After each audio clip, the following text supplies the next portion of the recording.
비례대표 2차 윤한 갈등설의 또 다른 축입니다. 바로 국민의힘 위성정당인 국민의 미래 비례대표 명단인데요. 이를 두고서 한동훈 비대위원장과 이철규 의원 상반된 의견을 밝히기도 했습니다. 지역구 254명의 비례 명단 중에서 단 한 명이라도 제가 추천한 사람이 없습니다. 시스템에 따라서 공천하는 것이기 때문에 사천이라고 말하는 건 무슨 얘기 같고요. 당초 국민의힘에서는 비례대표를 국민의힘 공간이 국민의힘에서 고심해서 결정한 후에 국민의 미래로 이관하기로 뜻을 모았지만 또 그렇게 말씀하셨지만 지도부에서 약속이 지켜지지 않았습니다. 네, 비례대표 공천을 둘러싼 한동훈 비대위원장과 이철규 의원의 공방.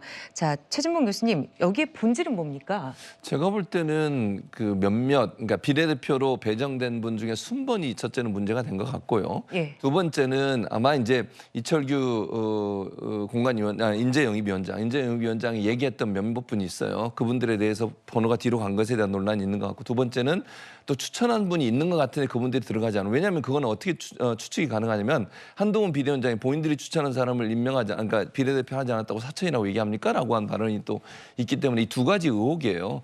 그러니까 정확한 건 모르지만 이 두 가지 의혹 때문에 사실은 논란이 된다고 보여집니다. 그러니까 비례대표로 아마도 이제 그 대통령실이나 아니면 이철규 의원이 얘기하는 게 대통령실의 의중이라고 하면요.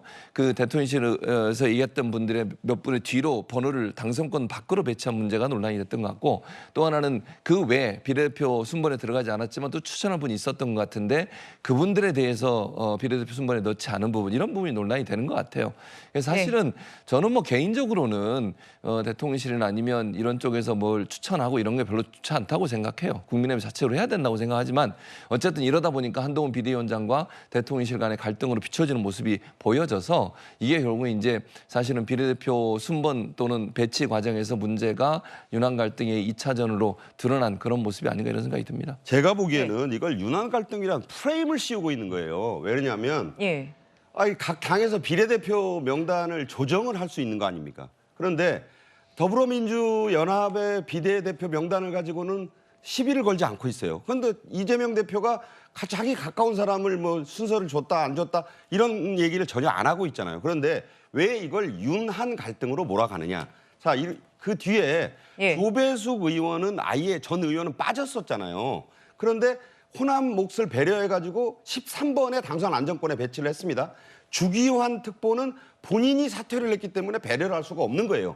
그래서 22년 2년에 이 특보니 측근이었으니까 민생특보로 임명을 했어요. 민생특보 이거 아무 권한이 없는 그야말로 그냥 신설한 명예직입니다. 그래서 위로 차원에서 준 거예요. 이걸 가지고 대통령의 측근을 했느냐. 그리고 이 문제에 대해서 인재영입위원장이 가타부타 저렇게 성명까지 하고 할 일이 아닙니다. 그거는 비대위원장이 있고요.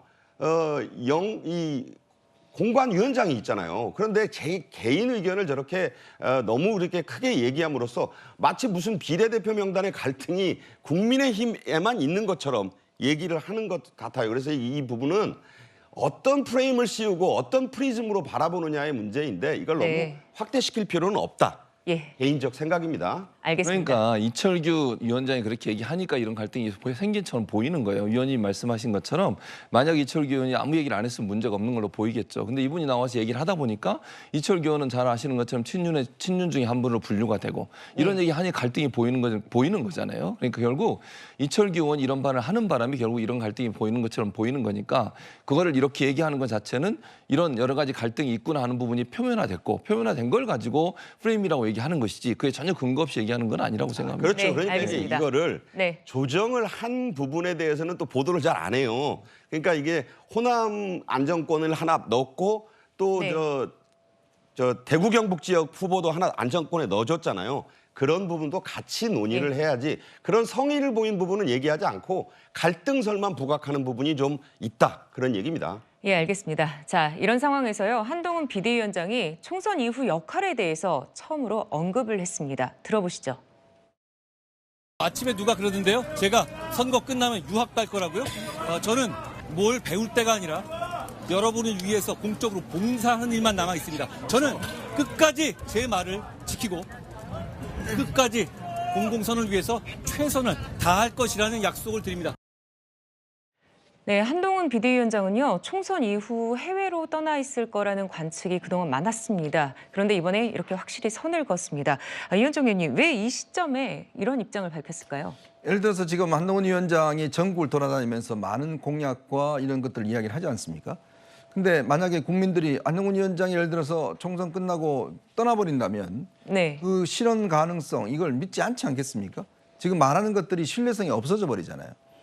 그리고 특히 또 뭐 최근에 윤석열 대통령 갈등 때문에 비껴줄 것이다라는 이야기를 하지만 그러니까 이 선거의 수장이 선거 끝나면 없어진다는 걸 전제로 이 운동을 할 경우에 국민들이 믿음이 안 가지 않습니까? 그런 부분에 이제 한동훈 의원이 쐐기를 박은 것 같습니다. 즉 내가 국민들에게 약속하고 이야기하는 것들은 내가 반드시 책임을 지고 지켜나가겠다. 이런 것들을 이제 강조하기 위해서 일각에서 나오고 있는 뭐 유학설이라든지 이선 후퇴라든지 뭐 등등에 대해서 좀 본인이 쐐기를 박은 예전에 아마 관훈클럽 토론에서도 그 이야기를 한 적이 있습니다. 총선 끝나도 저는 여기에 남아있을 겁니다라는 이야기가 바로 그런 배경에서 한 이야기인 것 같습니다. 네, 자, 총선을 앞둔 여당 상황까지 들여다봤습니다. 이제 다음 주제로 가겠습니다.